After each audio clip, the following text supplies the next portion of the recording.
Imagine walking down the street in a major city, right?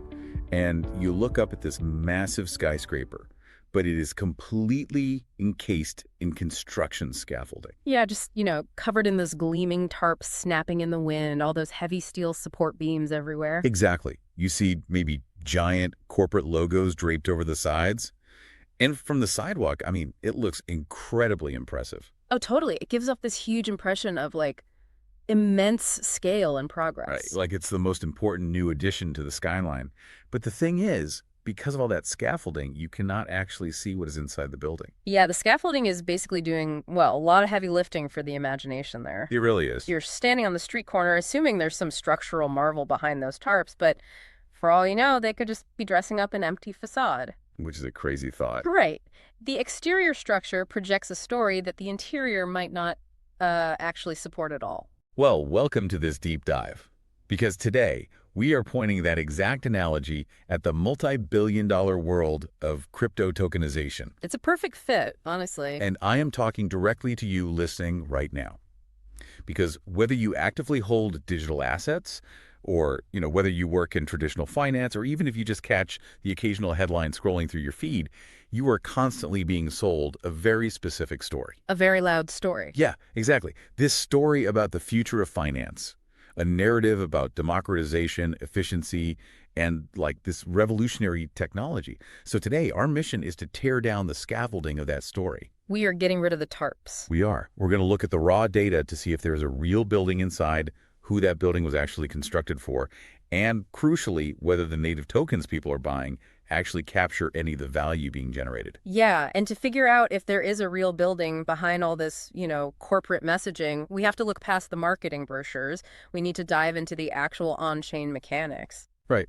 So what are we looking at today? We are going to explore the findings from a deeply analytical essay called the Janus Dispatch, which looks at the sort of philosophical structure of these assets. And we're combining that with some crazy data, right? Oh, yeah. Some incredible forensic data on the tokenization market compiled by Dr. Dana Love.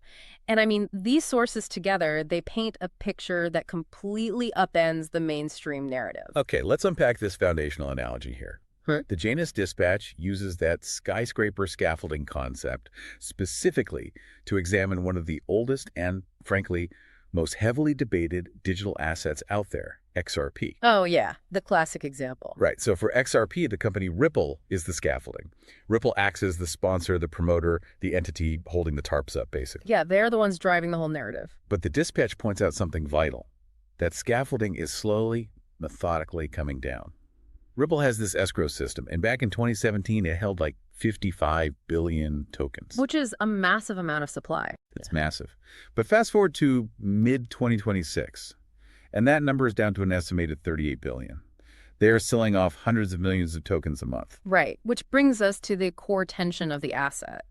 The brutal truth highlighted in our sources is that, because a token like XRP pays no yield, and it generates no internal cash flow for the holder, it essentially monetizes belief. It monetizes belief. That's a great way to put it. Yeah, it monetizes the corporate story about what it might become in the future. So the ultimate stress test is asking, what happens to the asset when the corporate sponsor completely leaves the picture? When the scaffolding drops, can the building stand on its own? Exactly. Can it stand on its own? The sources argue that for an asset like this to stand alone, it basically has to rely on three specific pillars: utility, store of value, and collateral. Right. But before we even test those pillars, the Janus Dispatch points out a massive contradiction at the heart of the corporate pitch. The whole marketing angle for XRP is that it is meant to be a neutral, global bridge currency. Yeah, the neutral bridge. But how can a global bridge be neutral if one American company effectively controls its supply and steers its narrative? What's fascinating here is that is the paradox of neutrality.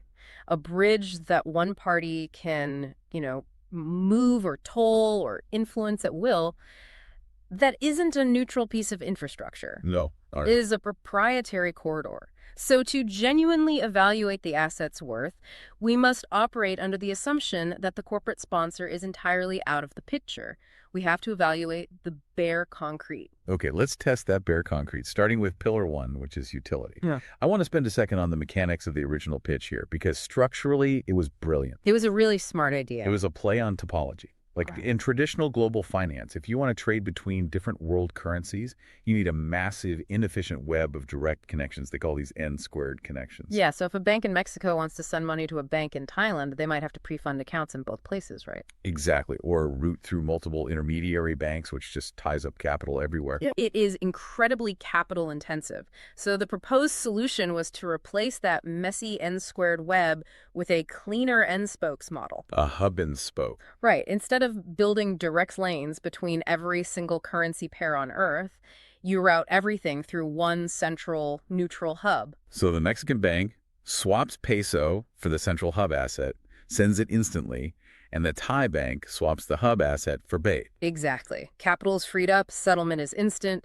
and XRP was explicitly designed to be that center hub. It makes perfect sense on paper. I mean, it's like the hub and spoke model of a major airline. But the market didn't wait around for this token to become the universal center. No, it definitely did not. A completely different technology stepped in and essentially usurped the role. Yeah. And that was the stablecoins, specifically U.S. dollar-backed stablecoins. Yeah, because when you introduce a digital dollar that moves at the speed of a blockchain, the dollar itself simply becomes the hub. It cuts out the middleman token? Exactly. Financial institutions no longer need a volatile third-party crypto asset sitting in the middle of their transactions. That just introduces price risk for the 3 seconds it takes to clear. And the traditional financial establishment recognized this immediately, right? Oh, they were all over it. They launched initiatives like OpenUSD across multiple different blockchains to handle this exact hub and spoke utility. And they pointedly excluded the XRP Ledger from that rollout. Wow. So if the stablecoin wave took over the primary hub and spoke job, the utility pillar suddenly looks awfully thin. What is actually left for a volatile native token to do in cross-border settlement? Well, the only specific utility lane left is functioning as an issuerless, unfreezable corridor. Meaning what, exactly? Meaning it becomes a tool primarily for parties who explicitly want to dodge the US dollar system. Oh, I see. Right? Like if you are a sanctioned entity or simply a counterparty in a non-aligned nation, a stablecoin backed by traditional institutions like BlackRock and Visa is not a viable option for you. Because it can be frozen. Exactly. Because it remains fundamentally a claim on U.S. treasuries that can be frozen by authorities. Got it. So that non-dollar settlement lane is a real use case, but it is a drastically narrower market than being the universal bridge for all global finance. Right. Okay, let's look at Pillar 2, store of value. The idea that you hold this asset as a refuge from fiat currency debasement. When I was looking at the data in the sources, there's a metric that initially sounds incredibly bullish. The stock-to-flow ratio. Yes. The net new supply of XRP being released from escrow is tightly controlled enough that its stock-to-flow ratio actually beats silver. We should probably break down stock-to-flow for a moment, just to understand why that metric is heavily utilized in these arguments. Let's do it. For those who don't spend their weekends reading commodity valuation models, stock-to-flow is basically a way to measure scarcity. Right. The stock is the total amount of an asset that currently exists in the world, and the flow is the amount of new supply being created or mined every year. So a high ratio is good? Yeah. Exactly. A high stock-to-flow ratio means very little new supply is hitting the market relative to what's already out there. So beating silver sounds like a massive victory for a digital asset. It absolutely sounds like a victory until you peel back the hood and examine the underlying mechanism of that scarcity. Okay, lay it on me. A reliable store of value fundamentally relies on credible scarcity. Consider gold. Gold is scarce because of geological reality and thousands of years of historical precedent. You cannot simply print more gold. Right. Bitcoin is scarce because of a hard-coded, universally distributed software consensus that limits the supply to 21 million. Their scarcity does not answer to anyone's opinion. But the scarcity of an asset managed by an escrow answers directly to a corporate boardroom. That is the critical distinction. It is managed scarcity versus structural scarcity. The release policy that makes the math look better than silver today is administered by a company. And companies change their minds. All the time. Corporate policies, by their very nature, can be amended, rewritten, or dissolved by a board of directors. Even if the current mathematical output looks favorable, managed scarcity simply cannot hold the same credibility as structural scarcity. Yeah, that makes a lot of sense. Yes, it functions as a non-dollar refuge, but it inherently stands last in line behind structurally scarce assets. Okay, so we have a utility pillar squeezed into a narrow non-dollar corridor and a store of value pillar fundamentally compromised by corporate control. That leaves the entire weight of the skyscraper resting on Pillar 3 collateral. The big one. The idea that the ledger will host massive amounts of real-world assets and the native token will serve as the collateral for that ecosystem. Here's where it gets really interesting, because the source material pivots into a genuinely fascinating thought experiment here. This is where we strip the scaffolding away completely and actually walk through the front doors. We walk into the building, right, expecting to find the promised future of finance. We expect a bustling, decentralized trading floor where global assets are flying around peer-to-peer 24/7. Yeah, that's what's advertised. But instead, the sources suggest we find something entirely different.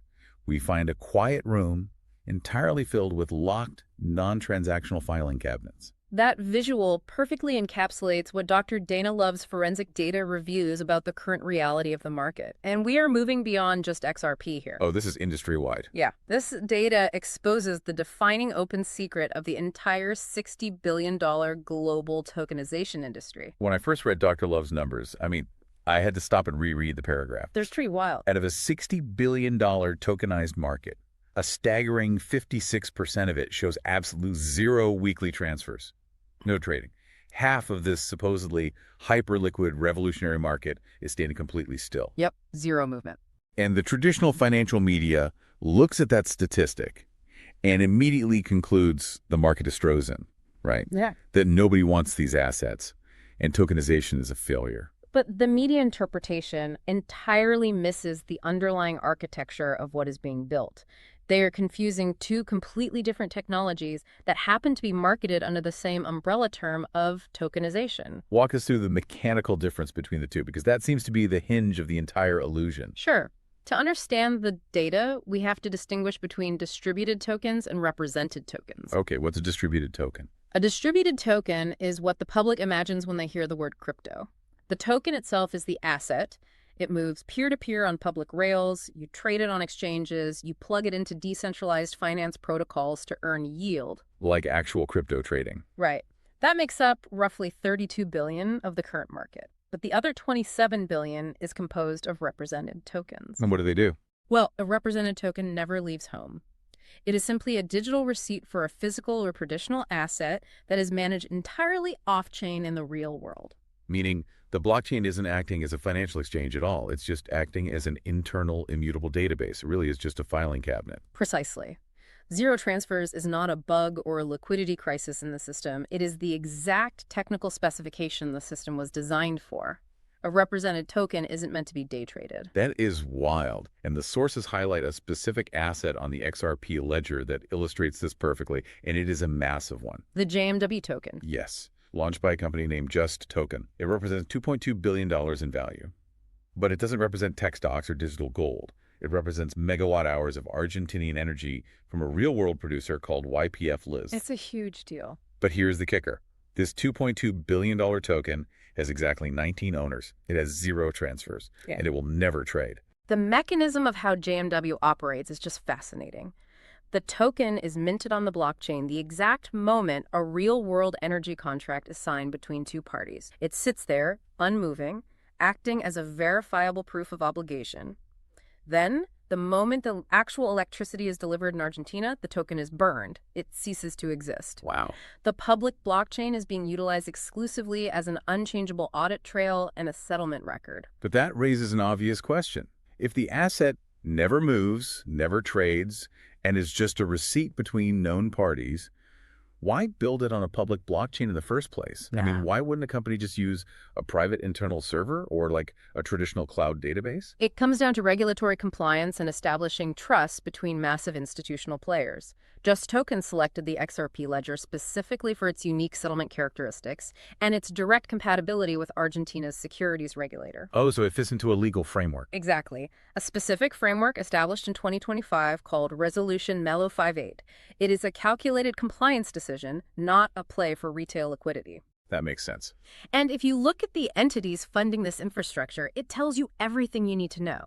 The backers include Visa, Bungie, which is a colossal global agribusiness, and Banco do Brasil. These are the ultimate traditional incumbents. They aren't trying to build a decentralized revolution. They are funding cheaper, more compliant settlement rails for their existing operations in their own jurisdictions. Exactly. So what does this all mean? If XRP's public ledger is essentially being used as a private filing cabinet for corporate compliance, that begs a much larger question. Is this a glitch specific to XRP's ecosystem, or is this the reality of the entire market? That's the real question. Because what happens when we look at networks that boast about their massive continuous volume? Take Solana, for example. Yeah. You constantly hear about record-breaking volume and billions of dollars moving. Surely that represents the true decentralized market for the retail investor. If we connect this to the bigger picture, when we analyze the usage data, we see that the two heavyweights of the space, Ethereum and Solana, have actually won two completely different games. Okay, let's break that down. And importantly, neither of those games resembles what the average retail investor believes they are participating in. Let's examine Ethereum first. The data shows Ethereum has overwhelmingly won the institutional dollar. Okay. There is roughly $16 to $17 billion in tokenized value sitting on Ethereum, driven heavily by products like Circle's USYC and BlackRock's BUIDL fund. But when you look at the distribution of that $16 billion, the narrative of democratized finance falls apart completely. It is essentially a ghost town for the normal investor. Oh, totally. The average holder of these assets on Ethereum has $240,000 invested. Circle's USYC product represents almost $3 billion in value, yet it is held by a grand total of just 44 wallets. Just 44. It's crazy. Across all these major institutional products, the data reveals that 92% of the time, the top 5 addresses control 90% of the entire supply. It is the ultimate walled garden. What is happening on Ethereum is simply traditional, high-end institutional cash management wearing a crypto costume for efficiency. Right. The average listener will never buy these products. The blockchain technology is simply describing the settlement rail for the ultra-wealthy. It is not opening up the investor base. Okay, so let's pivot to Solana, because they pitch the exact opposite narrative. They position themselves as the champions of the retail crowd. And the numbers do suggest massive retail participation, right? They do. 96% of all on-chain stock trading happens on Solana. The average holder has about $6,000 invested, not $240,000. On the surface, that sounds like the democratization of finance we were promised. It sounds incredibly democratic until you read the fine print regarding what those retail investors actually own. Uh-oh. Yeah, the SEC recently issued a major warning specifically targeting this retail-heavy tokenized stock market. When an investor buys a tokenized stock on one of these chains, they assume they're buying a digital share of the underlying company. Like owning a piece of Apple or Tesla. Right. But the SEC report found that 59% of these stock tokens offer what is called synthetic exposure. We need to explain how synthetic exposure actually works, because the mechanism here completely changes the risk profile for the user. It really does. With the synthetic token, a crypto startup is essentially just running a price oracle. They look at Tesla's stock price on the NASDAQ, and they program a digital token to mirror that exact price movement on Solana. Yeah. But the startup isn't actually buying a real share of Tesla to back that token up. Exactly that. You hold zero legal title to the underlying asset. You simply hold a smart contract with a crypto startup that promises to pay you the difference in price. You are essentially betting against the house in a decentralized casino. Hold on, wait. So if I buy tokenized Tesla on one of these retail chains and the crypto issuer goes bankrupt or gets hacked, I'm not a shareholder of Tesla. You have absolutely no claim on Tesla. In the event of bankruptcy, you're simply classified as an unsecured creditor of a failed crypto startup. Your investment is gone. Oh, wow. That is a staggering disconnect from the marketing. We essentially have two completely different products hiding under the single banner of tokenization. Yes, we do. One is an institutional filing cabinet on Ethereum that intentionally keeps retail investors out, and the other is a synthetic casino on Solana that welcomes retail investors in, but quietly loads them up with massive counterparty risk. And when you zoom out to look at the entire $60 billion tokenized market through that lens, the statistics regarding actual retail access are just sobering. How bad is it? Out of that $60 billion, only 3%, a mere $1.7 billion, is currently structured in a way that is legally accessible to a U.S. retail investor. 3%. Just 3%. Conversely, a massive 39% of the market, representing almost $23 billion in value, operates with no identifiable regulatory framework whatsoever. So if retail investors are locked out of the legitimate assets and the major public chains are either institutional ghost towns or synthetic price trackers, where is the real volume of tokenization happening? Where is the big money actually moving? Well, the true giants of the tokenization space are almost entirely invisible to the everyday crypto community. And it's for a very simple, very structural reason. They do not have a native coin to sell to retail investors. Right. Right now, the largest single tokenization business on Earth runs on a blockchain called Provenance, which was built by Figure Technologies. And what exactly are they tokenizing at that scale? Home equity lines of credit, or HELOCs. Mortgages, basically. Exactly. They currently manage an $18.3 billion book of U.S. home equity loans that are originated, securitized, and sold to massive institutional investors entirely on-chain. That's huge. That single mundane real estate use case represents nearly a third of the entire global tokenization market. It dwarfs all the heavily publicized tokenized treasuries combined. But the average person scrolling social media has never heard of the Provenance blockchain because there's no retail token to pump. There's no daily price chart to argue about. It is just another massive filing cabinet built specifically for the traditional financial world to replace their slow internal settlement agents with efficient blockchain ledgers. And we see the exact same pattern playing out with the highest levels of market infrastructure. Look at the DTCC, the entity responsible for clearing almost every stock trade in the United States. Right. When they received approval to run an institutional settlement pilot utilizing blockchain tech, they did not choose Ethereum. They did not choose Solana. They chose the Canton network, which is a permissioned private chain. It is purpose-built to ensure that institutional value and settlement data remains entirely off public rails. Yep. Which finally brings us to the ultimate disconnect, the great open question hovering over this entire era of digital finance. Let's go back to our XRP example. Just Token raised $17.5 million in venture capital, and they now use the XRP Ledger to intermediate $3 billion in real-world energy value. The private businesses building the software on top of the ledgers are clearly capturing massive amounts of value. But does the native token itself, the actual digital asset that retail investors buy and hold, capture any of that economic flow? That remains the multi-billion-dollar question. And, well, the data suggests a very uncomfortable answer. The ledgers are doing the heavy lifting. The private businesses operating on top are taking the profit. But the mechanism for transferring that value to the native token is completely unproven. Give us an example. Consider the timeline. When the XRP Ledger secured that massive $2.2 billion Argentinian energy contract, the total value of real-world assets on the chain skyrocketed by 124%. A huge win. It was a monumental victory for the Ledger's utility. Yet, during that exact same quarter, the market price of the XRP token itself fell by 27%. Wow. Yeah, winning the institutional settlement business and the native token increasing in value appear to be two entirely disconnected events. Okay, let's pull all of this together because the picture we've painted is drastically different from the marketing brochures. We started by stripping away the corporate scaffolding from XRP. Underneath, we didn't find the promised universal bridge for global finance. No, we didn't. We found a very narrow non-dollar utility lane, a compromised store of value reliant on corporate management, and a ledger being used as a quiet, private filing cabinet for corporate compliance. Exactly. We then expanded our view to the broader $60 billion market. Yeah. We found Ethereum functioning as a private, highly concentrated vault for the ultra-wealthy.